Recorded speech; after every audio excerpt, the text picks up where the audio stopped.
"Babe, I found out that idiot mother of yours got promoted to manager. Well, you should know that I just left the bank, and they approved me for a loan of $200,000. Let that old woman pay for everything. And do not even argue with me, or I will kick you out on the street without blinking." Those were the exact words that came out of Victoria's mouth when I arrived home from work that Friday. I was still wearing my company uniform, still feeling the exhaustion of 12 straight hours in my swollen legs, and I still had in my purse the letter that would change everything. But she did not know that. No one knew yet. My daughter-in-law was standing there in the middle of the living room with that arrogant smile I had learned to hate over the last 3 years, holding her phone like it was a trophy, as if she had just won something. My son Ryan was sitting on the sofa, his head down, not daring to look me in the eyes. Again, it was always like this. Always him in the middle. Always him choosing silence. Always him allowing this woman to trample on me as if I were garbage. $200,000. The figure resonated in my head like a hammer. $200,000 that she had borrowed without consulting, without thinking, without caring about anything other than her whims and her excessive ambition, and now she demanded that I pay. Me. A 67-year-old woman who had worked her whole life just to survive, who had raised a son alone, who had sacrificed every dream, every desire, every moment of rest, so that he could have what I never had. But before I tell you how I reached that horrible moment, that instant when my own daughter-in-law demanded money I did not have with a coldness that froze the soul, I need to take you back in time. I need you to understand who I am, Eleanor, and why those words not only hurt me but broke me into pieces. My story began 67 years ago in a neighborhood forgotten by everyone, where the streets had no asphalt and promises never arrived.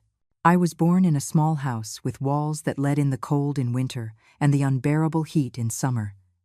My father left when I was barely 3 years old. One day he was there, and the next day only the echo of his footsteps walking away forever remained. He never came back. He never sent money. He never asked about me. He simply disappeared as if we had never existed. My mother, Margaret, was left alone with me. She was 25 years old and had no preparation to face the world. But my mother was strong, stronger than any storm, more resilient than any stone. She started working, washing other people's clothes. She would get up at 4 in the morning and would not stop until 10 at night. Her hands were always red, cracked, sometimes bleeding from the soap and the cold water. I watched her from my corner, playing with dolls made of old rags, and I did not understand why my mom was always so tired, why she never smiled like the other mothers I saw on the street. I grew up helping her. At 7 years old, I already knew how to hang clothes. At 9, I washed dishes in the houses where she worked. At 11, I ironed shirts better than many adults. I had no childhood. I had no real toys. I had no birthdays with cake or parties. But I had something that many do not have. I had my mother teaching me every day that dignity cannot be bought, that honest work is worth more than 1,000 empty promises, that getting up after every fall is the only thing that really matters. I remember one night in particular. I was 12 years old. We had eaten only bread with tea because there was nothing else. My mother hugged me in that narrow bed we shared and told me something I will never forget. "Eleanor, my daughter, listen to me well. Poverty is not a shame. The shame is stealing, lying, or hurting others to get out of it. Always walk with your head held high. Always work hard. And never, never allow anyone to take away your dignity." Those words remained engraved in my heart like an invisible tattoo that would guide me all my life. My mother died when I was 19 years old, a sudden heart attack, while she was washing clothes in the river. I could not even say goodbye. When I arrived, she was already cold, with her hands still wet, with that expression of eternal tiredness that never abandoned her. I cried for days. I cried until I had no tears left. I was left completely alone in the world, without a father, without a mother, without anyone to hug me when the night became too dark. But I remembered her words. I remembered that she had taught me to be strong. So I dried my tears and moved forward. I got a job in a textile factory. The salary was miserable, the conditions terrible, but it was honest work, and that was enough. Every morning I got up thinking about my mother, imagining that she was watching me from somewhere, proud that I had not given up. It was in that factory where I met James. He worked in maintenance. He was quiet, hard-working, with a shy smile. I fell in love with his simplicity, with how he looked at me as if I were something valuable, something that deserved care. We got married when I was 23 years old. It was a simple ceremony, without luxuries, but full of hope. Finally, I would have a family. Finally, I would not be alone. 2 years later, Ryan was born, my son, my light, my reason to breathe. When I held him in my arms for the first time, I swore that he would have everything I did not have: education, opportunities, limitless love. I swore that he would never go hungry, never feel abandoned, never know the pain of loneliness that I had known. But life has cruel ways of breaking promises. When Ryan was barely 4 years old, James had an accident at the factory, a poorly calibrated machine. They took him to the hospital, but it was too late. He died that same night. And again. Again, I was left alone, but now I had a small son who depended completely on me. I had no time for regrets. The day after the funeral, I was already looking for work. I found a job as a cleaning employee in a logistics company. Double shifts, sometimes triple. I worked during the day cleaning offices, and at night taking care of a sick elderly man. I slept 3 or 4 hours when I could. My body protested, my bones ached, but every time I saw Ryan smile, every time I could buy him school supplies or new clothes, it was all worth it. I raised him alone, completely alone. I went to every school meeting, helped with every homework assignment, attended every event even if I had to miss work and lose the day's pay. Ryan was my pride. He got good grades, he was respectful, affectionate. He hugged me every night and told me, "I love you, Mom. Thanks for everything." Those words gave me the strength to continue, not to collapse under the weight of exhaustion and loneliness. The years passed like that. Me aging rapidly from excessive work, him growing up healthy and strong. I managed to get him to finish high school. I managed, with loans and unimaginable sacrifices, to get him into college. He studied administration. He graduated with honors. I cried with happiness on his graduation day. My son, the son of a washerwoman and a cleaning lady, had a university degree. He had made it. We had made it. I got a better job at the same logistics company where I had been for years. They promoted me to cleaning supervisor. It was not a big deal, but it meant a little more money, a little more stability. Ryan found a job at a marketing firm. He earned well. Finally, after so many years of struggle, it seemed that things were beginning to align. Then Victoria appeared. He met her at work. Victoria was an executive assistant at the same company where Ryan worked. When he introduced her to me for the first time, I felt something strange in my stomach, a restlessness I could not explain. She was beautiful, I could not deny that. Long and shiny hair, always perfectly groomed, elegant clothes that surely cost more than I earned in a month. She smiled a lot, spoke with an almost exaggerated sweetness, called me Mom, with a tone that pretended to be affectionate but sounded fake to me. Ryan was completely in love. He looked at her as if she were an angel come down from heaven. I wanted to be happy for him. I wanted to believe that he had finally found someone who would make him happy, but something inside me screamed a warning that I tried to ignore. Maybe it was just my fear of losing him, I thought. Maybe it was the selfishness of a mother who does not want to let go of her son. So I silenced my doubts and smiled when they announced they were getting married. The wedding was a big event, too big for our possibilities. Victoria's parents had money, a lot of money. They paid for almost everything. I contributed what I could, my savings of years kept for emergencies. I wanted my son to have a worthy wedding, even if that meant being left without that safety cushion that had cost me so much to build. During the ceremony, Victoria was radiant in her ivory dress full of lace and diamonds. Ryan could not stop looking at her. I cried, as all mothers cry when they see their children get married, but my tears also carried a bitter taste that I did not want to acknowledge. The first few months were quiet. They rented a small but pretty apartment in a residential area. I visited them on Sundays. I brought food that I prepared with love. We spent the afternoon together. Victoria was kind, helpful even. She asked me about my work, about my health. She told me that I looked tired and that I should rest more. Ryan seemed happy. I was beginning to think that my doubts had been unfounded, that Victoria was actually a good woman and I had just been an overprotective and distrustful mother. But the masks always end up falling. It is just a matter of time. The change began subtly, so subtly that at first I did not notice it. Victoria started making casual comments about my clothes. "Oh, Mom, you are still wearing that sweater. It is already so old." Or about my way of speaking. "Mom, it is better to say restroom instead of bathroom. It sounds more polite." Small criticisms wrapped in smiles, small humiliations disguised as advice. Ryan never said anything. He simply looked away, uncomfortable but silent. Then came the requests. "Mom, we need money for new furniture. Could you lend us $1,500? We will pay you back next month. I promise." I agreed. He was my son, my only family. Of course I would help them. The next month came and went. No one mentioned the money. When I finally gathered the courage to ask Ryan, he got nervous. "Mom, things are a little tight right now. We will pay you soon." 6 months passed. I never saw that money. Then Victoria asked for more. This time $3,000. For a specialization course that she supposedly needed for her job. I hesitated. They already owed me the previous money. But Victoria cried. She said it was her only opportunity to grow professionally, that I did not understand how important it was to her. Ryan looked at me with those pleading eyes I had known since he was a child. "Mom, please. It is important to us." I took the money from my last savings. That money never returned either. Sundays began to change. Victoria made excuses so that I would not go. "Mom, today we are busy cleaning."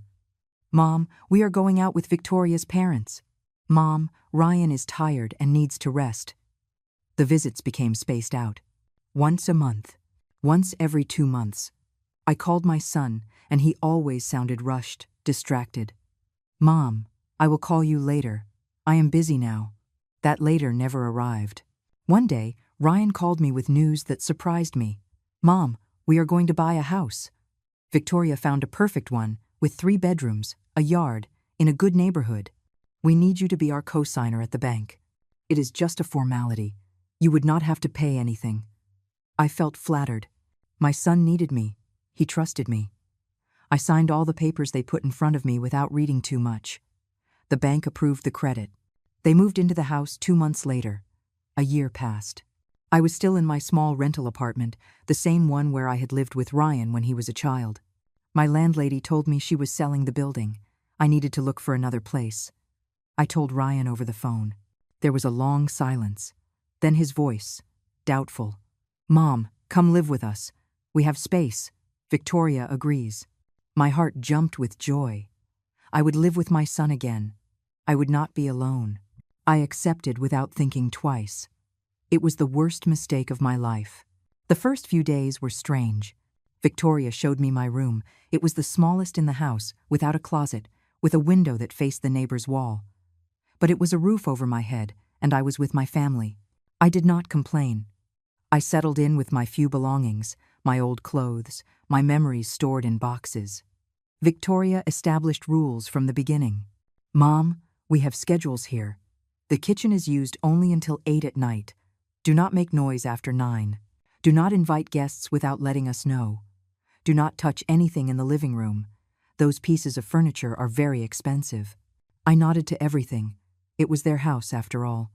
Well, technically it was hers and Ryan's house, although I was the co-signer, and my name was on the bank documents. Soon the rules multiplied. I could not watch television in the living room if Victoria was there. I could not use the washing machine on weekends because that was when she washed her clothes. I could not cook certain foods because the smell bothered her. I had to clean my room every day and keep the door closed so my mess would not be seen, although I had always been tidy all my life. Ryan said nothing. When I tried to talk to him alone, he evaded the conversation. "Mom, Victoria just wants the house to be organized. It is not a big deal, but it was a big deal." I felt like an intruder in the house where I was supposedly welcome. I walked on tiptoes, spoke in a low voice, tried to make myself invisible so as not to bother anyone. Then Victoria quit her job. One day, she simply announced that she was tired of work stress and that she would take some time to focus on herself. Ryan worked long hours to maintain the house, pay the bills, cover the expenses that were increasingly higher. Victoria stayed at home watching television, surfing the internet, buying unnecessary things online that then arrived in boxes and more boxes. She started asking me for money directly. "Mom, I need $200 for the beauty salon. Mom, lend me $300 for some shopping. Mom, give me $500 to fix the garden." I continued working 12 hours a day. My entire salary went to giving money to Victoria. When I had nothing more to give, she got angry. "How is it possible that you do not have money? You work all the time. What do you spend your salary on? You are selfish." The humiliations became daily. She criticized my clothes in front of guests. "Look how my mother-in-law dresses. She looks like she is from another era." She criticized my food. "Oh, Mom, this is too salty.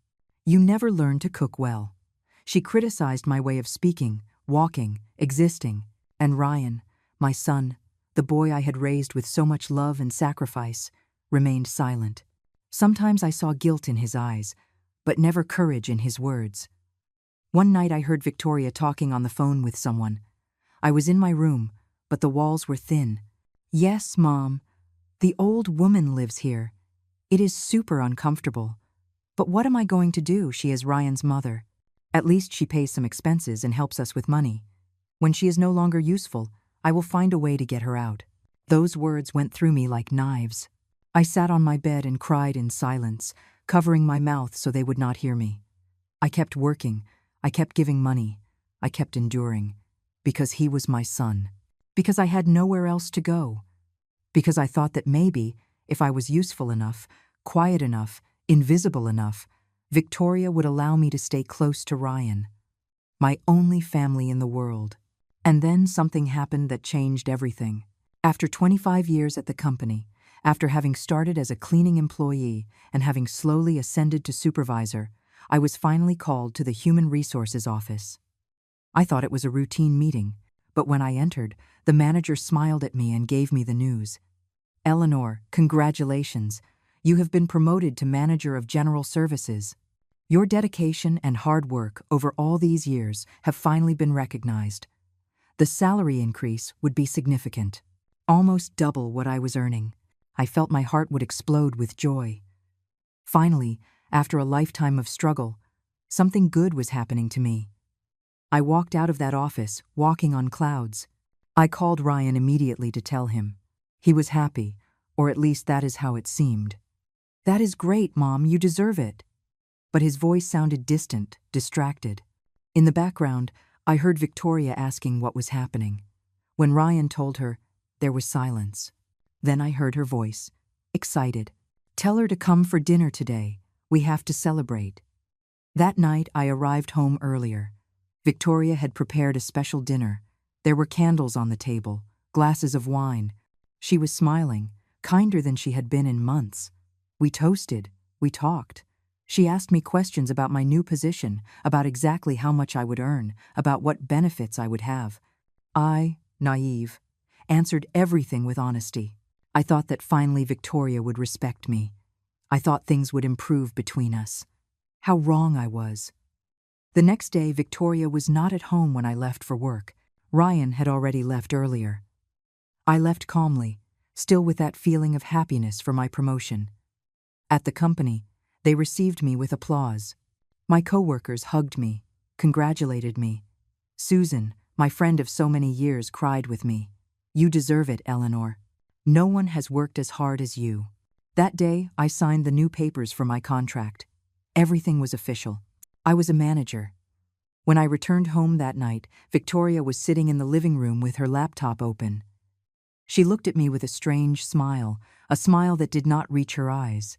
"Mom, good thing you are here. Sit down. We need to talk." Her tone was sweet, but there was something threatening underneath. I sat in front of her, still with my uniform on, still tired from the day. Victoria closed the laptop and leaned forward. "Mom, I have been thinking. Now that you earn double, you can help us much more with the household expenses. This house is big and costs a lot to maintain. It is fair that you contribute more, do you not think?" I nodded, confused. I had always contributed what I could. Of course, Victoria, I can give more for expenses. She smiled. Perfect. Then from now on you are going to pay $1,200 monthly. For food, utilities, your room, everything. $1,200. It was more than half of my new salary. I swallowed hard. Victoria, that is a lot. I also have personal expenses. I need to save something. Her smile disappeared immediately. Personal expenses. Save. Eleanor, you live in our house. You eat our food. You use our electricity, our water, our internet. Or did you think all that was free? Ryan appeared at the kitchen door. He had heard everything. Mom, Victoria is right. Expenses have gone up a lot. If you earn more now, it is fair that you help more. I felt as if I had been slapped. My own son, the son for whom I had sacrificed everything, was asking me to pay to live under a roof that I myself had helped to get by, being his co-signer. But what could I do? I accepted. $1,200 monthly. I would have barely $600 left for myself, for my clothes, my medicines, my needs. After 45 years of working tirelessly, this was what I had left.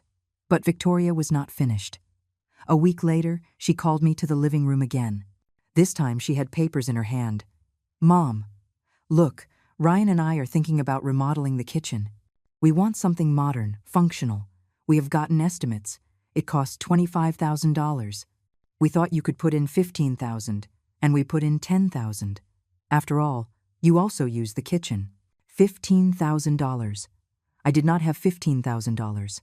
My savings had been exhausted months ago giving money to Victoria. I explained it to her. She frowned, then asked for a loan. With your new position, the bank will approve it easily. I shook my head. Victoria, I cannot go into debt like that. I am already 67 years old. How am I going to pay a loan of that magnitude? She stood up abruptly. You are selfish, Eleanor. You live here practically for free, and you do not want to contribute to improve the house. What kind of mother are you? Ryan entered. He had heard the screams. But instead of defending me, he took Victoria's side. Mom, it is not much what she asks. If you really cared about us, you would do it. My eyes filled with tears. Ryan, son, I have given you everything. Everything I have. Everything I am. How can you ask me this? He looked away. I do not know, Mom, maybe you are right. Leave it. It does not matter. Victoria grabbed him by the arm. Of course it matters, Ryan. Your mother has to understand that everyone contributes here. They went to their room together, leaving me alone in the living room, crying in silence. The following days were horrible. Victoria stopped talking to me. She ignored me completely. When I entered a room, she left. She did not cook for me. I had to make my own food and could only use the kitchen after 9 at night when they had already had dinner. Ryan did not speak to me either.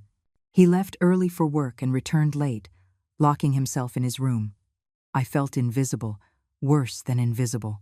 I felt like a nuisance, like garbage that no one wants but they also do not dare to throw away. I kept going to work, doing my job, smiling at my colleagues. No one knew what I was living at home. No one knew that the successful manager they saw in the office was an old woman humiliated and mistreated by her own family. Susan noticed that something was wrong. One day she invited me for coffee after work. Eleanor, you are very thin. You are not eating well. What is wrong with you? I told her a little, not everything. I was ashamed to admit that my son treated me like that. She got angry. Eleanor, that is not right. That woman is using you, and your son is a coward for allowing it. You should leave that house. I shook my head.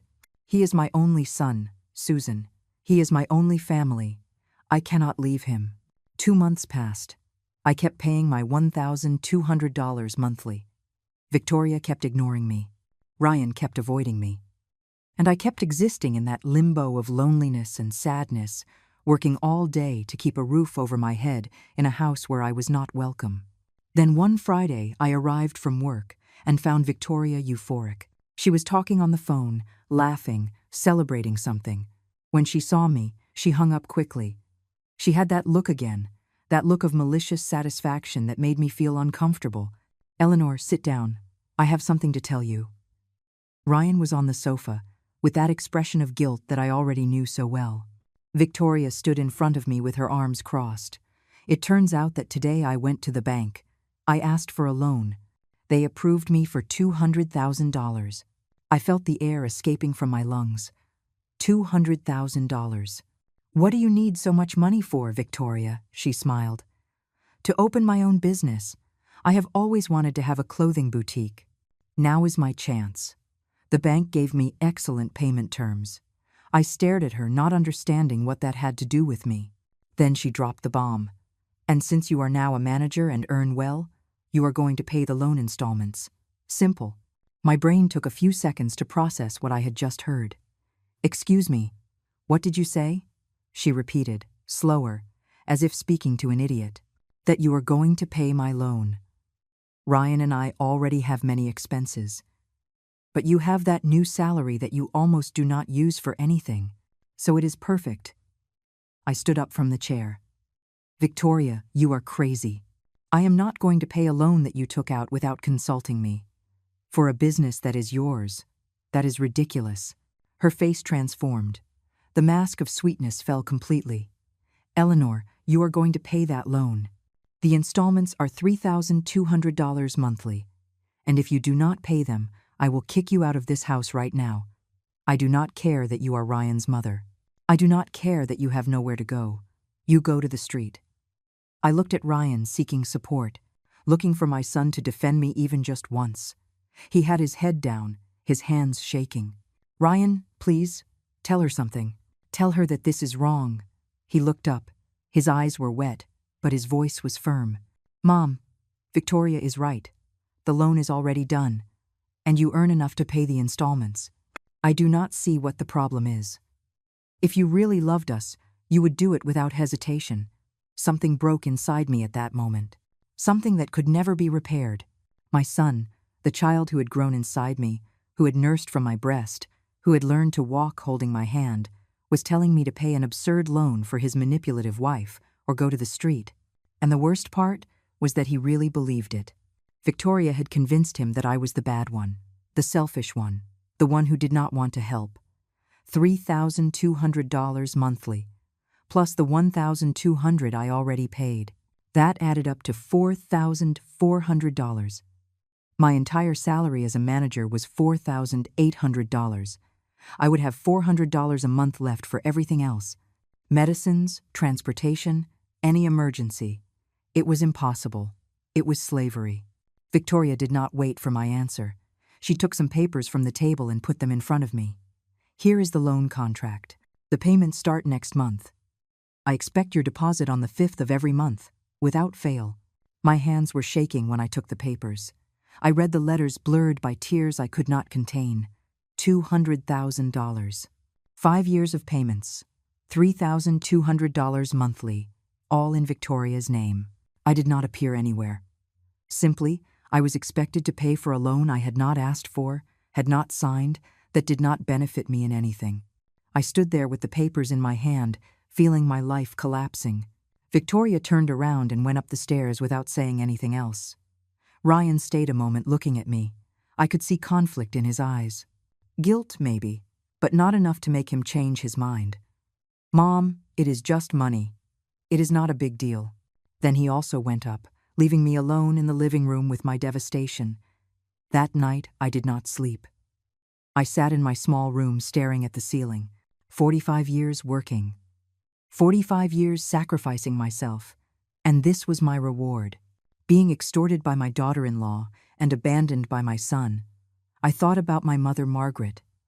What would she tell me if she saw me now? Probably she would tell me to run away, to get away from such toxic people. But how could I leave? Ryan was my blood. He was the only thing I had left in this world. The following days were mechanical. I went to work, smiled, signed documents, directed my team. In the company, everyone admired me. Eleanor the fighter, Eleanor the one who got ahead, Eleanor the manager. If only they knew that that same Eleanor returned every night to a house where she was less than a servant, where she was a walking wallet without a voice or vote. The 5th of the month arrived. Victoria was waiting for me in the living room with her phone in her hand. "The deposit, Eleanor. It is already 6 in the evening." I handed her the check I had prepared that morning. $3,200 from my account. She took it without saying thank you. She photographed it with her cell phone and left. Ryan did not even come down to see me. With the money I had left, I could barely survive. I stopped buying things for myself. My clothes were deteriorating. My shoes had holes in the soles, but I could not buy new ones. I stopped going to the doctor because I could not pay for the visits. I had pains in my knees, in my back, but I ignored them. I ate the minimum. Bread, tea, some cheap vegetables. I lost 22 pounds in 2 months. Susan worried more. "Eleanor, you are wasting away. What is happening to you? I need the truth." This time I told her everything. Every detail. Every humiliation. Every dollar they took from me. She went pale with rage. "Eleanor, that is abuse. Financial abuse. That woman is destroying you, and your son is letting it happen. You have to report them. You have to leave." I shook my head. "I cannot, Susan. If I leave, I lose Ryan forever." She grabbed my hands. "You already lost him, Eleanor. The Ryan you raised no longer exists. That woman turned him into another person." Her words hurt me because they were true. My son had changed. The sweet and grateful boy had become a weak and manipulated man. But I still clung to the hope that one day he would wake up, that one day he would remember everything I had done for him and defend me. Victoria began bringing friends to the house. Women of her age, elegant, full of makeup and expensive perfumes. They sat in the living room laughing loudly, talking about their purchases, their trips. I passed in front of them like a ghost. Sometimes Victoria pointed at me. "She is my mother-in-law. She lives here with us." Her friends looked at me with pity or contempt. I could not distinguish. Once I heard one say in a low voice, "Poor old woman, surely she has nowhere else to go." Victoria laughed. "That is right, but at least she pays well to be here." On weekends, Victoria organized gatherings. Friends, her family, neighbors, the house filled with people. I had to stay locked in my room because Victoria said my presence ruined the atmosphere. I listened to the music, the laughter, the noise of people having fun while I was alone in that small room without decent windows, like a prisoner in my own supposed house. One day, Victoria decided that my room was too big for me alone. She needed that space for her new clothes closet. She moved me to the utility room, a tiny space next to the laundry. It had no heating. On winter nights, I shivered with cold under a thin blanket. It had no windows, only a slit at the top of the wall. I felt buried alive. Ryan saw all this happen and said nothing. He passed in front of my new room and looked away. I tried to talk to him one morning. "Ryan, son, I need us to talk." He avoided me. "Mom, I am in a hurry. We will talk later." That later never arrived. My son had become a stranger who shared my blood, but not my pain. Victoria's loan turned out to be for something more than a boutique. It was to finance her lifestyle. Designer clothes, very expensive shoes, brand name bags, jewelry. Every week packages arrived. She opened them in front of me as if challenging me to say something. "Look, Eleanor, I bought this champagne-colored dress. It cost $1,200. Beautiful, right?" I, who paid her loan with the sweat of my brow, could not even buy myself a pair of new socks. The months passed like this, me becoming a shadow of what I had been, my spirit broken, my health deteriorating, my dignity trampled day after day. At work, I was still the efficient manager. No one imagined that the woman who directed 50 employees had no control, even over her own life. Victoria began inviting her family to stay at the house. Her mother Barbara came for whole weeks. She was just as unpleasant as her daughter. She looked at me with contempt. "You are the mother-in-law, right? Victoria tells me you are difficult to deal with." I did not respond. I had learned that anything I said would be used against me. Barbara occupied my old room when she visited. I had to sleep on the floor of the utility room because she needed the only bed there was for her suitcases. 77 years cleaning other people's houses, and now my daughter-in-law treated me worse than the help. At least, domestic employees get paid and get a day off. One night I heard Victoria talking on the phone with someone. I was in my room, but the walls were so thin that everything could be heard. Yes, she is still here. It is a nightmare, but what am I going to do?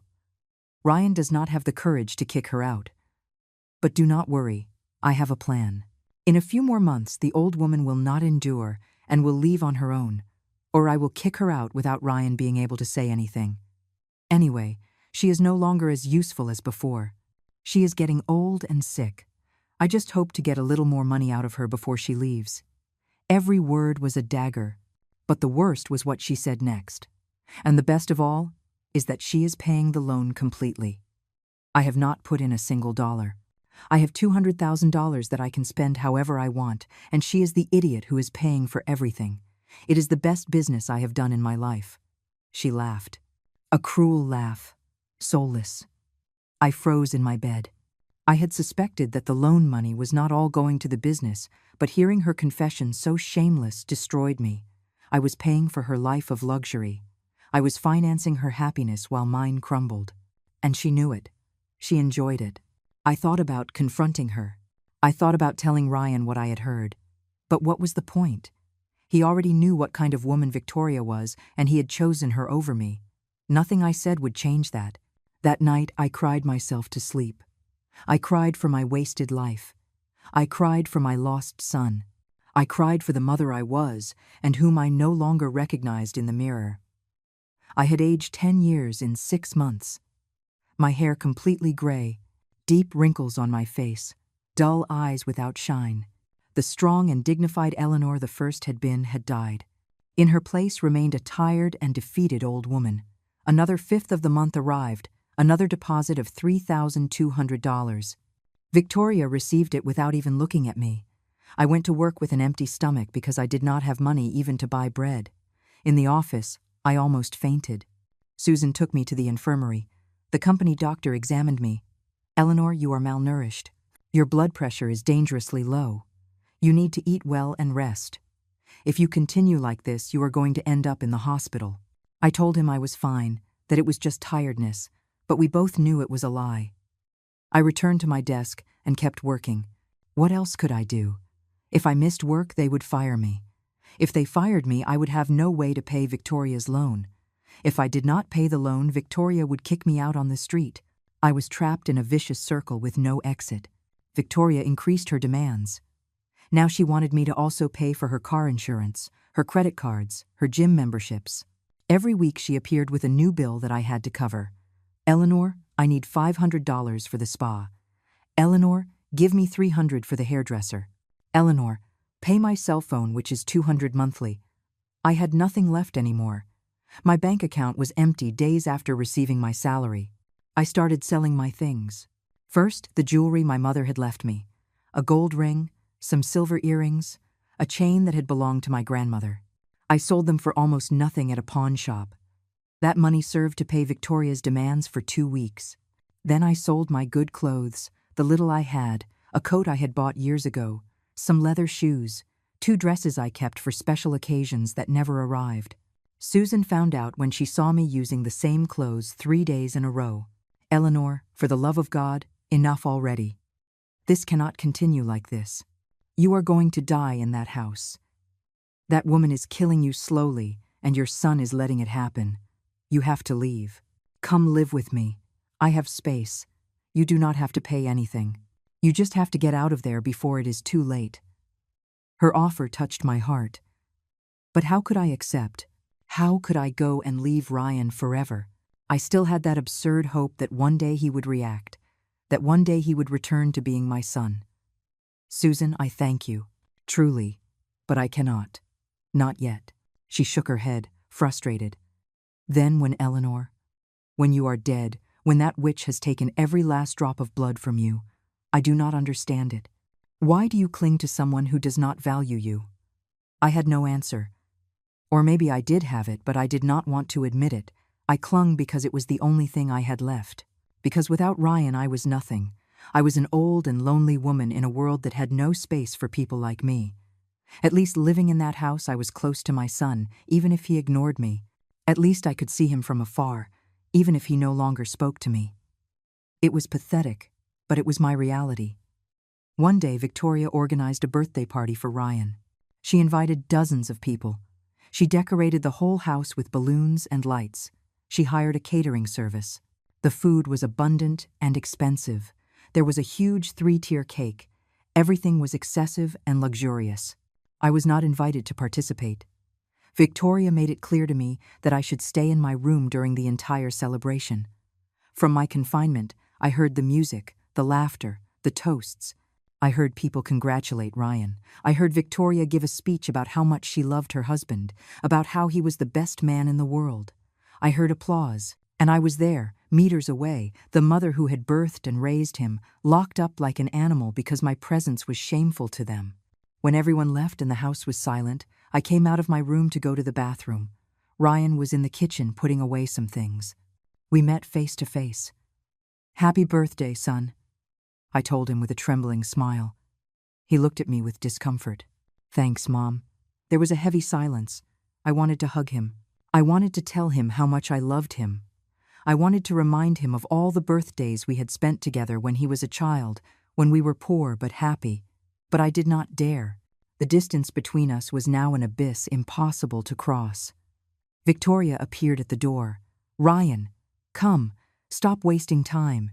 He left without saying anything else. I remained standing in that kitchen full of leftovers from a party to which I had not been invited. I took a piece of cake that had remained and took it to my room. It was my dinner that night. Cold cake and hot tears. The months followed their cruel course. My health worsened. I started having trouble breathing. My chest hurt constantly. I coughed a lot, especially at night. But I could not go to the doctor because I had no money. The medicines I needed for my blood pressure had run out weeks ago, and I could not buy more. I knew I was gambling with my life, but what choice did I have? At work, I started making mistakes. I forgot meetings, confused dates, lost documents. My coworkers noticed the change. Management called me for an evaluation. "Eleanor, we are worried about your performance. You have been an exemplary employee for decades, but in recent months we have noticed inconsistencies. Is everything okay? Do you need help with something?" I assured them I was fine, that it was just temporary stress. I promised to improve, but I did not improve. How could I do it when I arrived home at 9 at night after working 12 hours and had not eaten anything all day? How could I concentrate when I slept in a room without heating and woke up shivering with cold every hour? How could I be efficient when my mind was consumed by the constant worry of how I would pay the next installment of Victoria's loan? Victoria noticed my deterioration and instead of worrying, got worse. "Eleanor, you are becoming useless.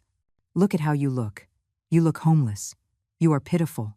And I still have to put up with you in my house." Her words were poison, but I no longer had the strength to defend myself.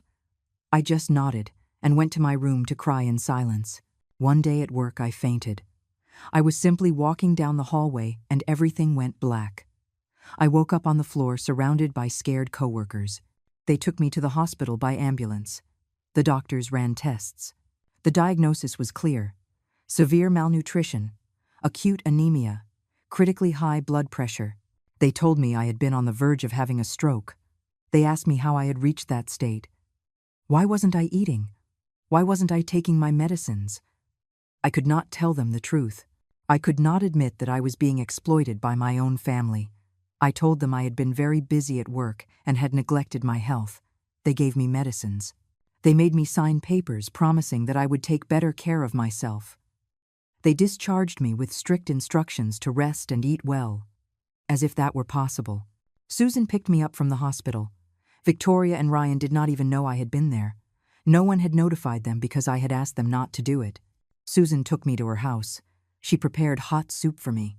She forced me to eat even though I was not hungry. "Eleanor, this is the end. If you go back to that house, you are going to die. And I am not saying it to scare you. I mean it literally. The doctors said your body is at the limit. One more episode and you won't live to tell it." I spent the night at Susan's house. I slept in a comfortable bed for the first time in months. I ate 3 times a day. I felt almost human again. But the next day I had to return. Victoria called me asking where I was. She needed me to go pay a bill that had arrived. If I did not return immediately, she would kick me out and change the locks. Susan begged me not to go. I beg you, Eleanor. Stay here. Forget those people. They do not deserve you. But I couldn't. Not yet. I returned to that house that was my prison. Victoria was waiting for me with the bill in her hand, $800 from her credit card. I need you to pay it today. I gave her everything I had left in my wallet. $400. It is all I have, Victoria. It is not enough. She looked at me with contempt. Then get the rest. I do not care how. Sell something. Borrow. But I need it today. That night I called an old coworker who owed me a favor. I borrowed $400 from him. I promised to pay him back soon, even though I knew I wouldn't be able to. He agreed without asking questions. The next day, I gave the full money to Victoria. She took it without saying thank you and went shopping. I sat in my small room and looked at my hands. Hands that had worked for 70 years. Hands that had washed, cleaned, cooked, cared. Hands that now trembled with weakness and cold. I thought about my mother. I thought about everything she had sacrificed for me. I thought about how I had done the same for Ryan. And I thought about how all that love, all that sacrifice, had ended in this. In being a slave in my own supposed family. Something inside me began to change. It was small still, barely a whisper, but it was there. A voice that said enough. A voice that said, I deserved more than this. A voice that sounded a lot like my mother Margaret telling me never to allow anyone to take away my dignity. That voice would become stronger.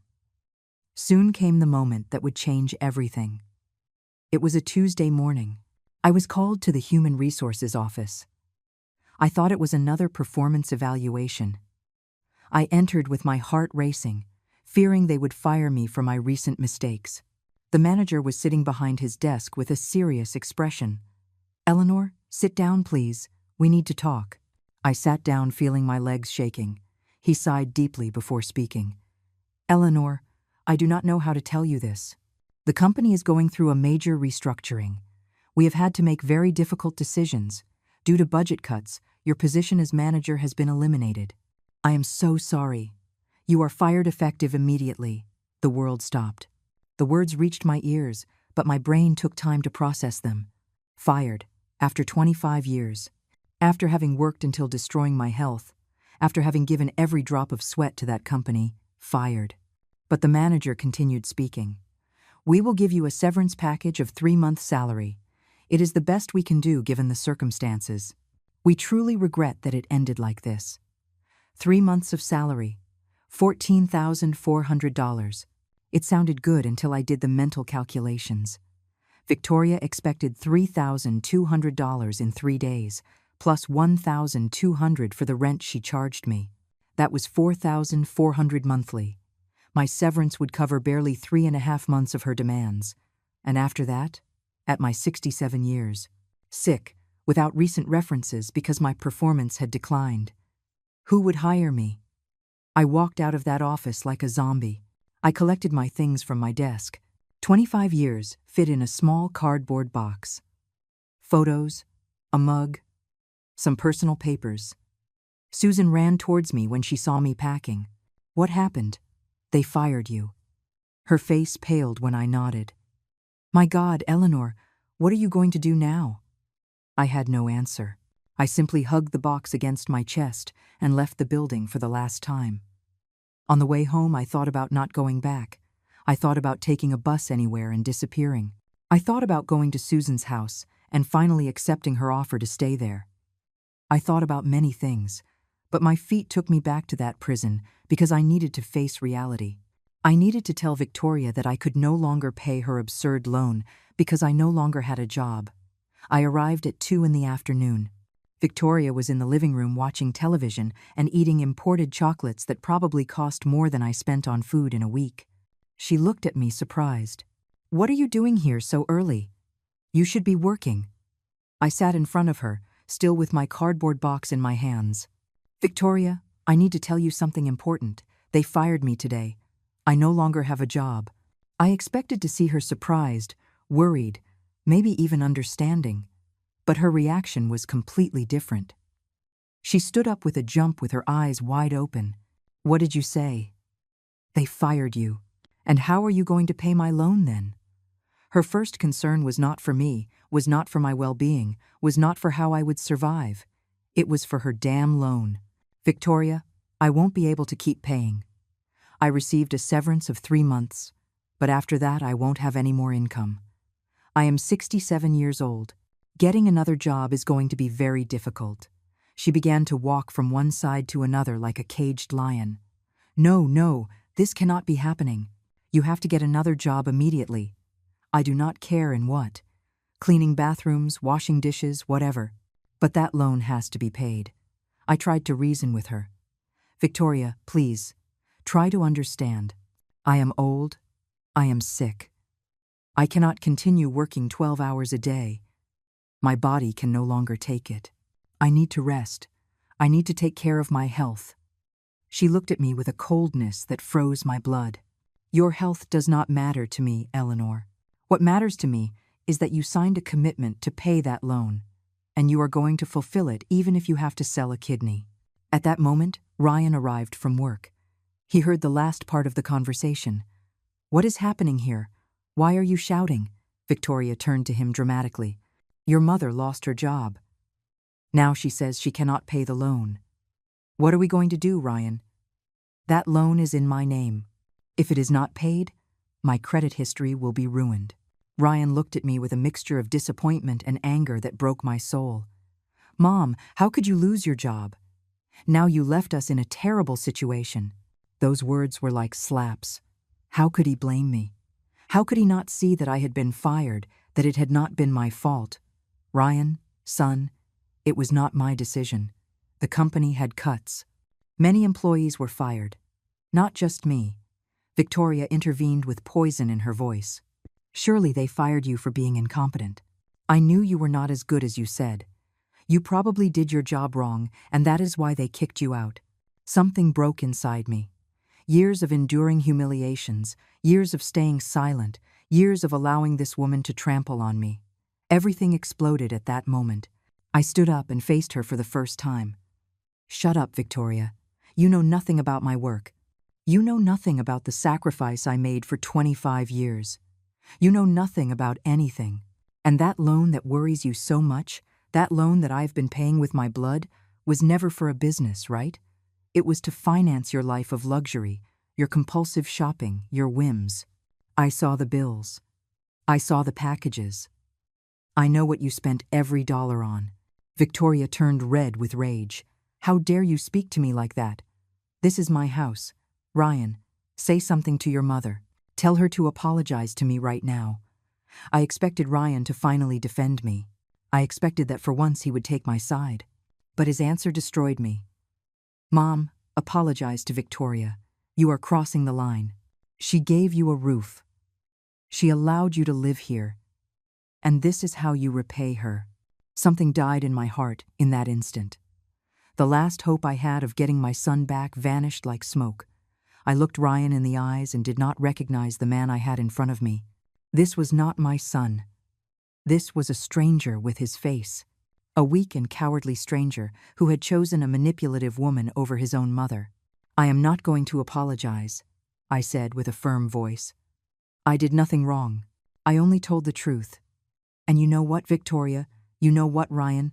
I am tired. I am so tired of all this. Of being treated like garbage. Of working myself to death to pay for your luxuries. Of living in a room without windows as if I were an animal. Of being invisible in this house. I am tired of everything." Victoria smiled with malice. "Ah, yes. You are tired. Well, I have news for you, Eleanor. If you are not going to pay the loan, then you have no reason to continue living here. I give you until tomorrow to leave, pack your things and disappear. I do not want to see you anymore." Ryan, surprisingly, nodded. "Mom, I think it is for the best. Maybe you need your own space. You can look for a small apartment with your severance. A small apartment with $14,000 that had to last me until I found work, if I found it. An apartment in this city cost at least $800 a month. plus utilities, food, medicines, transportation.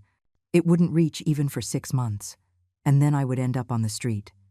But I looked at my son and my daughter-in-law and knew there was nothing more to discuss. "It is fine," I said with a calm that surprised myself. "I will leave tomorrow, but before I go, I want you to know something. That job I lost, that manager position that excited you so much because it meant more money for you, actually was never a real promotion. I moved up the ladder without a raise worth anything. I had my hands on an envelope I had kept in my purse. I took out a letter. This is the letter I received the day I was promoted. The one I never showed you completely." I read out loud. "Dear Eleanor, we are pleased to inform you that you have been promoted to Manager of General Services. Your new salary will be $4,800 monthly." Victoria interrupted me. "Yes, we already know how much you earned. That is why we asked you to pay the loan." I raised my hand. "Let me finish. But due to recent irregularities in the department, this promotion is subject to quarterly evaluation. Failure to meet expected standards, the position may be revoked." I put the letter away and looked at them. The promotion was always temporary. And you know why I really lost the job? Because I was so exhausted from working to support you that I started making mistakes. Because I was not eating well. Because I was not sleeping well. Because I was sick and could not go to the doctor because every dollar I earned went straight to Victoria's pockets. You destroyed me. And now you kick me out as if I were the guilty one." Victoria crossed her arms. "That is your excuse. You are always the victim, Eleanor. You always have an excuse for everything. You never take responsibility for your failures." I looked at her and felt pity for her, pity and disgust. "You are right, Victoria. I am responsible for a failure. The failure of having raised a son so weak that he allows his wife to abuse his mother. The failure of having trusted you. The failure of not having left months ago when I still had health and dignity."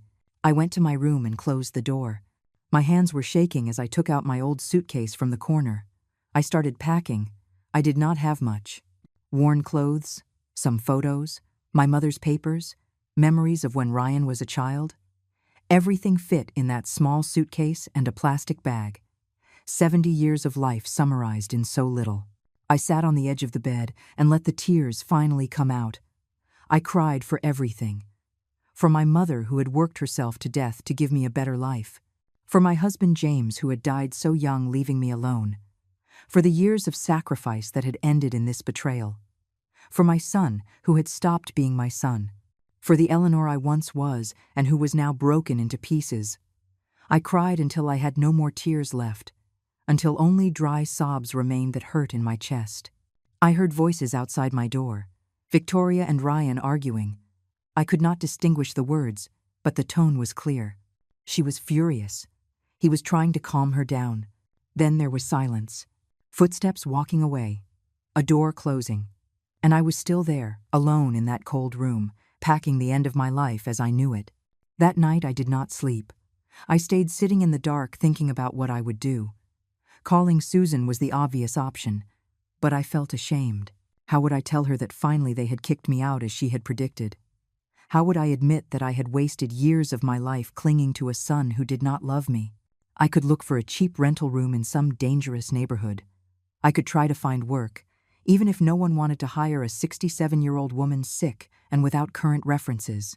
I could simply give up and let myself die.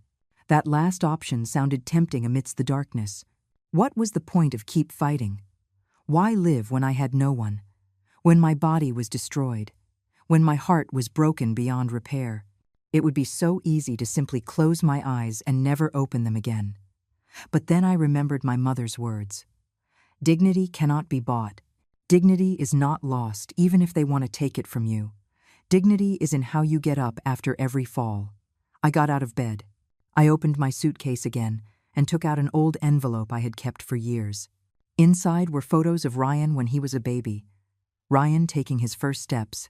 Ryan on his first day of school. Ryan graduating from college. I looked at every photo and tried to remember the sweet boy he had been. But that boy no longer existed. The man he had become was someone I neither knew nor wanted to know. I took the photos and one by one I tore them up, Every piece was a piece of my heart, but it was also a piece of liberation. I broke the past. I broke the illusions. I broke the false hope that things would change. When I finished, I put all the pieces in the trash. It was time to let go. It was time to leave. Dawn broke. I heard movement in the house. Ryan getting ready to go to work. Victoria in the shower singing as if nothing had happened. I finished packing. I dressed in my best clothes, even though they were old and worn. I combed my hair. I looked in the mirror. The woman staring back at me was older, tired, with deep wrinkles and sad eyes. But there was something else. There was determination. There was strength. There was dignity recovering slowly. I came out of my room with my suitcase and my bag. Victoria was in the kitchen drinking coffee. Ryan was reading the newspaper. Neither looked at me when I entered. I put my things by the door. I returned to the kitchen. I stood in front of them. I need you to know something before I go. Something I kept for this moment. Victoria looked up with boredom. What now, Eleanor? More drama. I do not have time for this. I took another envelope out of my pocket. This envelope contained papers I had reviewed last night in my room. Papers I had signed 2 years ago when Ryan bought the house. Do you remember, Victoria, when you asked me to be a co-signer for the house loan? I agreed signing without reading too much because I trusted my son. Well, last night I read everything carefully. It turns out that according to the contract we signed, I am not just a co-signer, I am a co-owner of this house. My name is on the deed along with Ryan's. This house is legally 50% mine. Victoria spat out her coffee. What are you saying? That is a lie. Ryan paled. Mom, it is not exactly like that. The agent said it was just a formality. I read out loud. By means of this document, Ryan Mendez and Eleanor Mendez acquire in joint tenancy the dwelling located at 345 Margaritas Street. Both parties have equitable rights and obligations regarding the property. I looked up. Equitable means 50% for each one. Victoria stood up furious. That cannot be. Ryan, fix this right now. Call the lawyer. That old woman cannot be the owner of my house. My house, she said. But it was not her house. It was Ryan's and mine. Victoria was not even on the papers, because when they bought the house, she had no job or verifiable income. Everything had been in Ryan's name, and by extension mine, as co-signer and co-borrower. Ryan, this is true. Your name and mine are on the deed. This house legally belongs to me 50%. Ryan could not look at me. Mom, yes, technically it is like that, but it was just so the bank would approve the credit easier. It does not mean you are really an owner, Victoria screamed. Of course, she is not an owner. This is our house. We bought it. She just signed some papers. That does not give her any right. I walked towards the door and took my suitcase. You know what, Victoria? You are right. You bought this house with your effort. I was just the idiot who signed. The idiot who paid your loan for months. The idiot who let herself be humiliated and exploited. But, you know what else? That idiot no longer exists. I am leaving this house today. Not because you kick me out, but because I decide to leave. But before I leave, I want you to know something. That $200,000 loan that matters so much to you, that loan is in your name only. If you do not pay it, the bank will come for you. Not for me. Not for Ryan. For you. And when you cannot pay, when your credit history is destroyed, when you have to sell everything to cover the debt, remember this moment. Remember that you had someone paying it for you and you kicked her out. Victoria laughed nervously. I do not care. I will get the money another way. I do not need you, Eleanor. I never needed you. You were just convenient. I nodded. I know. I always knew it deep down. But there was one thing you did not know, Victoria. That promotion that excited you so much. That promotion to manager that made you think you could squeeze me for years. It never really existed. Ryan frowned. What do you mean, Mom? I took the last paper out of my purse. The real letter from the company. Not the one I had shown you yesterday. The real one. This is the letter I received 3 days ago. Before they fired me. Before all this. I read out loud. Dear Eleanor, we regret to inform you that, due to corporate restructuring, your current position will be eliminated. The manager position you occupied temporarily will be revoked, and you will be relocated to your previous position of supervisor with corresponding salary. If you do not accept, your contract will be terminated. Silence filled the kitchen. Victoria looked at me without understanding. Ryan had his mouth open. I continued. There was never a real promotion. It was temporary from the beginning. They gave it to me for 3 months while they looked for someone younger for the permanent position. When they found no one, they decided to eliminate the position completely. My manager's salary only lasted 2 months. The last month I had already returned to my previous salary of $2,400. Victoria screamed hysterically. But you paid the loan. You paid $3,200 every month. Where did you get the money if you did not have that salary? I looked her straight in the eyes. I sold everything I had. My mother's jewelry. My clothes. I asked friends for loans. I went into debt up to my neck. All to pay your loan while you bought yourself $1,000 dresses. All while I starved in that cold room. All because I thought that if I endured, if I was useful, if I paid, maybe my son would still love me. Ryan finally spoke with a broken voice. Mom, why didn't you say anything? Why did you keep paying if you didn't have the money? I looked at him with infinite sadness. Because you are my son. Ryan, because a mother does anything for her son, even destroy herself, even die slowly. But not anymore. I have nothing more to give. I have nothing left to sacrifice. Victoria was pale, processing the information. Then you have no more money. You won't be able to pay any more installments. Her voice was shaking. I nodded. I have nothing, Victoria. My severance of $14,000 is all I have left in the world. And I am not going to give you a single dollar more. You are going to have to pay your loan alone, as it always should have been. She turned to Ryan, desperate. Ryan, do something. She cannot leave like this. We need her to pay. How are we going to cover $3,200 monthly? I do not work. You earn barely enough for household expenses. We are going to sink. Ryan was paralyzed, looking at me as if he saw me for the first time in years. Mom, wait. Do not go like this. We can talk. We can reach an agreement. An agreement. After years of abuse, he wanted to negotiate. I shook my head. There is nothing to talk about, Ryan. You kicked me out of this house yesterday. Victoria gave me until today to leave. And that is exactly what I am going to do. Leave. And never return. I walked towards the door. Victoria ran and stood in front of me, blocking the exit. No, you cannot leave. You are still a co-owner of this house. You have obligations. You cannot simply abandon us. I looked at her with disbelief. Now they did want me here. Now that I had no money to give them, but I did have legal rights to the property. How convenient. Move, Victoria. I am leaving. She did not move. If you leave, I am going to sue you. I am going to make you pay for abandoning your responsibilities as a co-owner.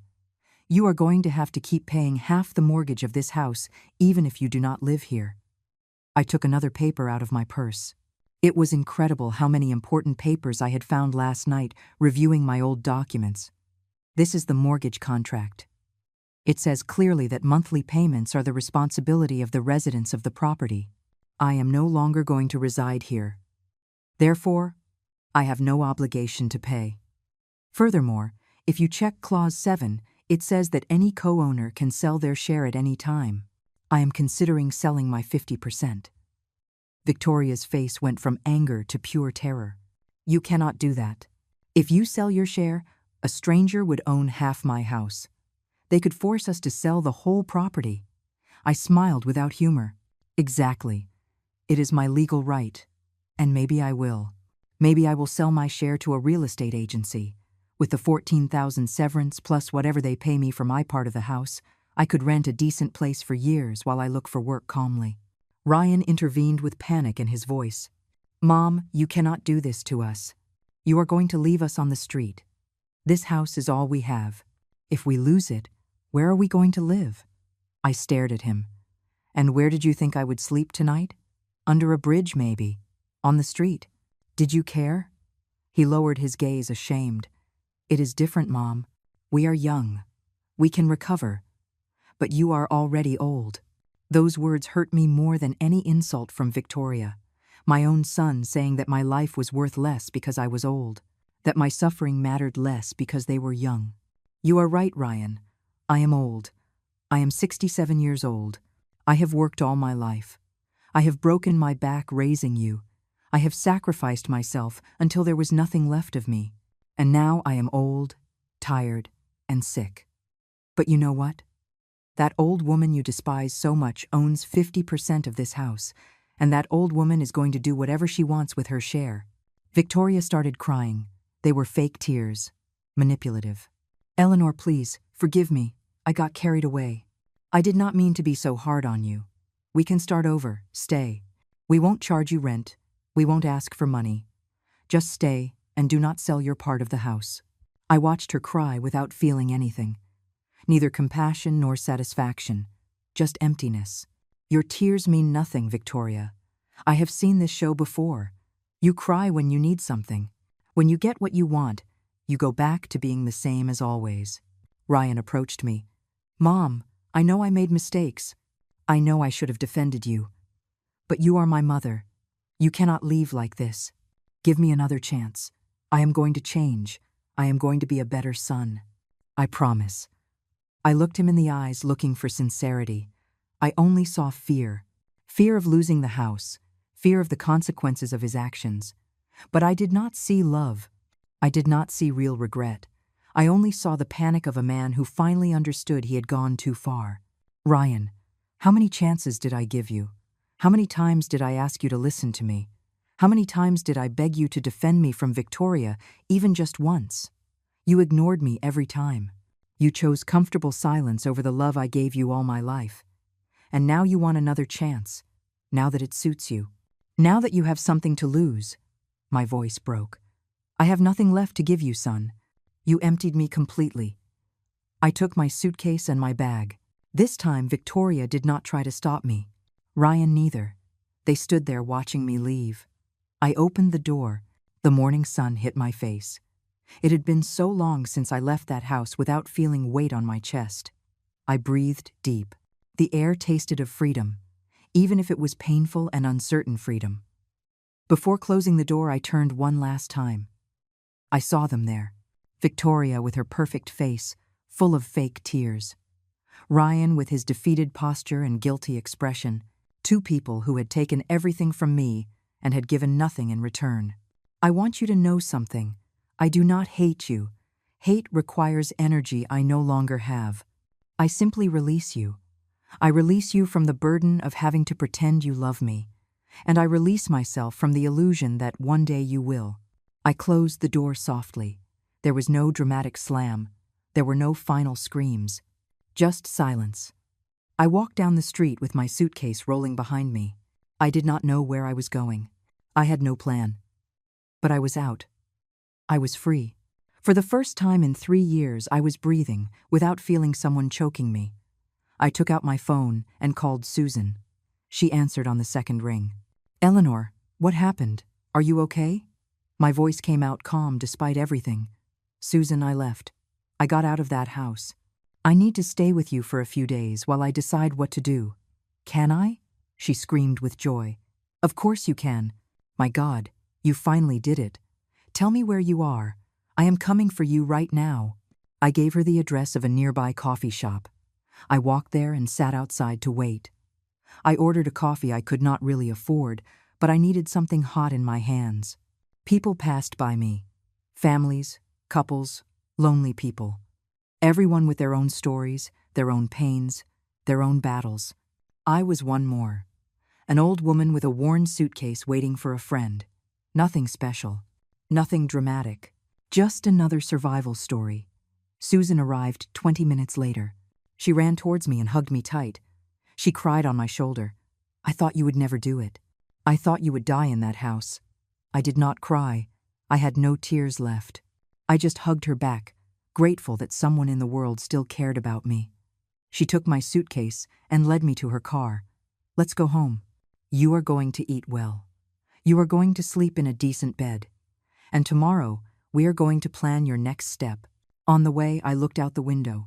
The familiar streets passed by. Life continued as always. The world had not stopped for my personal drama. People kept working, laughing, living, and I would continue too. I did not know how. I did not know how much time I had left considering my deteriorated health, but I would continue. Because that was what my mother had taught me. Move forward no matter how many times they knock you down. We arrived at Susan's house. It was a small apartment, but clean and warm. She showed me the guest room. It had a real bed with clean sheets, windows with natural light, heating. It was a palace compared to the utility room where I had lived. This is too much, Susan. I cannot accept. She took my hands. Eleanor, you are my friend, my sister practically. Stay as long as you need. You owe me nothing. Just recover. Just be yourself again. That night I slept 12 hours straight, without interruptions, without cold, without fear. When I woke up, Susan had prepared breakfast. Eggs, toast, fruit, juice. Real food. I ate slowly, savoring every bite. My stomach had forgotten what it was to feel full. Susan sat across from me. Now, what are you going to do? I thought before answering. I am going to rest for a week. I am going to eat well. I am going to regain some strength. And then, I am going to look for work. Whatever, wherever. I no longer have pride. I just need to survive. Days passed. Susan was right. Eating well and sleeping in peace did wonders. I started feeling a little more human. My pains did not disappear, but they became more tolerable. My mind cleared. For the first time in years, I could think without the constant fog of exhaustion and hunger. I started looking for work. I applied to supermarkets, stores, restaurants, anything. Most rejected me as soon as they saw my age. Some did not even call me back. One afternoon I received an unexpected call. It was an unknown number. I answered with caution. Hello. A man's voice on the other end. Mrs. Eleanor Mendez. I am speaking from the law firm Ramirez and Associates. We are calling on behalf of your son Ryan Mendez regarding the property on Margarita Street. My heart raced. What about the property? The lawyer continued. Your son wishes to buy your share of the property. He is offering $20,000 for your 50%. $20,000. The house had cost $250,000. My half was worth $125,000. They were offering me less than a fifth of its real value. It was an insult. I told the lawyer I would think about it and hung up. Susan was in the kitchen and had heard. What did they offer you? I told her. She exploded. $20,000. That is ridiculous. That house is worth much more. Do not accept, Eleanor. Sell your share at its real price, or better yet, force them to sell the whole house and divide the profits equally. She was right. But the idea of fighting legally exhausted me. I had no energy for long trials. I had no money for good lawyers. Ryan and Victoria probably counted on that. They counted on me being so tired and desperate that I would accept any crumb. That night I could not sleep thinking about what to do. In the morning I made a decision. I called the lawyer back. Tell your client I reject his offer. My share of the property is worth $125,000. That is what I want. If he cannot pay that amount, then I will proceed to sell my share to a third party or force the complete sale of the property. He has 1 week to decide. The lawyer stuttered, surprised. Ma'am, that amount is very high. Your son does not have those resources. Then he does not have my part of the house. I replied firmly and hung up. 2 days later, Ryan appeared at Susan's house. He knocked on the door early in the morning. Susan opened and almost closed the door in his face. What do you want here? Do you have no shame coming after everything you did to her? Ryan looked terrible. Swollen eyes, wrinkled clothes, unshaven beard. Please, I need to talk to my mom. Just 5 minutes. Susan looked at me, waiting for my decision. I nodded. Let him in. Ryan entered and stood near the door as if fearing to get closer. Mom, thanks for seeing me. I need to talk to you. I sat on the sofa and pointed to a chair. Sit down. Say what you have to say. He sat on the edge of the chair nervously. Mom, about the house. I cannot pay you $125,000. I do not have that money. Victoria and I can barely cover the monthly expenses without your help. Her loan is drowning us." I said nothing. I just looked at him waiting. He continued, "I ask you please to accept the 20,000. It is all I can gather selling some things, and with help from Victoria's parents. If you do not accept, we are going to lose the house anyway because we cannot pay, and we both will be left with nothing."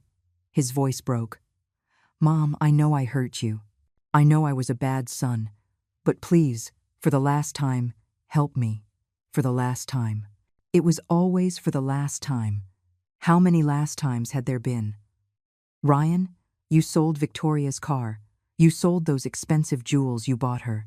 You sold the designer furniture that filled the house." He nodded, ashamed. "Everything. We sold everything. And still we only reached 20,000. Victoria had to ask her parents for money, which was humiliating for her. Her parents, who always spoiled her, now judge her for getting into this situation. I felt a pinch of satisfaction imagining Victoria humiliated in front of her family, but it was not enough. And the loan of 200,000. Who is paying it? Ryan lowered his head. "We are 2 installments behind. The bank already called us. If we do not pay soon, Victoria can end up with legal problems. She cries every day. She does not leave the house. Her friends stopped visiting her when they found out about our economic situation. Part of me wanted to feel compassion. Part of me wanted to give in and help them once more. But that part had died in that cold room where I had lived as a prisoner. Ryan, for years I asked you for help. I begged you to defend me. I begged you to see how Victoria treated me. You ignored me every time. Now you ask me for help. And you expect me to simply forget everything and rescue you again." He had tears in his eyes. "Mom, you are right. I was a coward.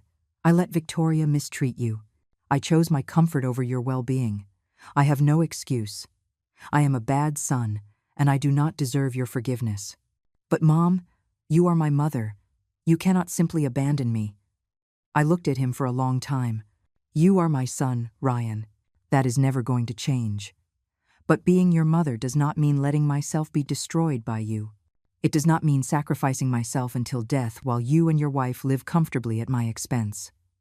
I stood up and walked to the window. Outside life continued normal. People going to work, children going to school. The world turning indifferent to our family drama. "Ryan, I am going to tell you something, and listen well. I am not going to accept 20,000 for my share of the house. But I am not going to force the immediate sale either. I am going to give you 6 months. 6 months for you to get the full money. $125,000. He stood up desperate. "Mom, it is impossible. How am I going to get that amount in 6 months? I raised my hand. "Let me finish. If in 6 months you do not have the money, then I will sell my share to the highest bidder or force the sale of the whole property. I will use my half of the money to start over far from here, far from you, far from Victoria, far from all this pain." But Mom, he tried to protest. "No buts, Ryan. This is my last offer. Take it or leave it." He stayed quiet, processing. Finally, he spoke with a small voice. "And if I get the money? After I pay you, are you going to come back to my life? Can we have a relationship again?" I looked at him with sadness. "I do not know, Ryan. Honestly, I do not know. The damage you did to me is very deep. Maybe with time I can forgive you. Maybe I never can. Only time will tell." He nodded, defeated. "I understand. I am going to try to get the money, Mom. I am going to work in whatever. I am going to look for loans. I am going to do everything possible." He walked towards the door. Before leaving, he turned. "Mom, I truly am sorry. I am sorry for everything. I wish I could turn back time and do it differently." I did not respond. He left, closing the door softly. Susan came out of the kitchen where she had been listening to everything. "You did the right thing. That boy needs to learn that actions have consequences." I sat down, feeling the weight of the world on my shoulders. "I hope so, Susan. I hope I do not regret it." Months passed. I got a job as a cashier at a supermarket. The salary was low, $700 a month, but it was something. It was enough to help Susan with some expenses and save a little. My health improved slowly. I started taking medicines again. I ate 3 times a day. I slept well. My body started to heal, although my heart was still broken. Ryan did not contact me during those 6 months. I knew nothing of him or Victoria. Susan investigated a little and discovered that they had put the house for sale. Apparently, that was their plan to get the money. Sell the house, pay me, and look for something smaller for themselves. Victoria had to get a job at a clothing store. Her life of luxury had ended. Exactly 6 months later, I received a call from the lawyer. "Mrs. Mendez, your son has obtained the money. He is ready to transfer the $125,000 in exchange for signing the documents, ceding your share of the property. You can come to our offices tomorrow at 10. I accepted. The next day, I went to the lawyer's office. Ryan was there with Victoria. She looked unrecognizable. No makeup, simple clothes, unkempt hair. She looked at me with pure hate, but said nothing. Ryan looked exhausted, but determined. The lawyer put the papers in front of me. I signed every page. The transfer was made electronically. $125,000 appeared in my account. I stood up to leave. Ryan stopped me. "Mom, wait, it is done. We already paid you. We can try to fix things now." I looked him in the eyes. Those eyes that once had looked at me with pure love. "Ryan, I wish you the best. Truly. I hope you learn from this. I hope you value the right people before it is too late. But I need time. A lot of time. Maybe someday we can talk. But not today. Today I just need to move on with my life." I walked out of that office feeling strangely light. I had money. I had recovering health. I had a loyal friend. I had freedom. I had no family, but maybe that was okay. Maybe it was time to build something new. Something for me. I rented a small but cozy apartment. I decorated with simple things I liked. I kept working at the supermarket not out of necessity, but because it kept me busy. I made new friends. I started living for myself for the first time in 70 years. A year later, I received a letter from Ryan. He asked to see me. He said he had been in therapy, that he finally understood all the damage he had caused, that he had separated from Victoria, that he wanted to try to rebuild our relationship if I was willing. I put the letter away without answering immediately. Maybe someday I would be ready. Maybe not. But that decision was mine. And that was the only thing that mattered. Life had taught me that love is not sacrificing yourself until you disappear. That family is not who shares your blood, but who values your existence. That dignity is the only thing no one can take from you unless you allow it. And I no longer allowed it. Never again.